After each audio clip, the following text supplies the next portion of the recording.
Good afternoon. I am Everlyn P. Cañaveral. I live in Lemery, Batangas, Philippines. This is the screenshot of my dashboard. I provided help last November 14, 2015 with the amount of $2,170 and November 29, 2015 with the amount of $760 running from my MMM Extra, and it earned interest from the day on.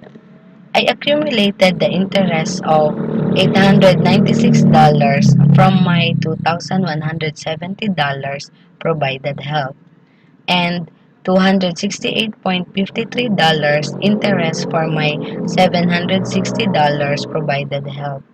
I decided to click the Get Help button last December 11, 2015, amounting to $1,160. Now it is in my wallet.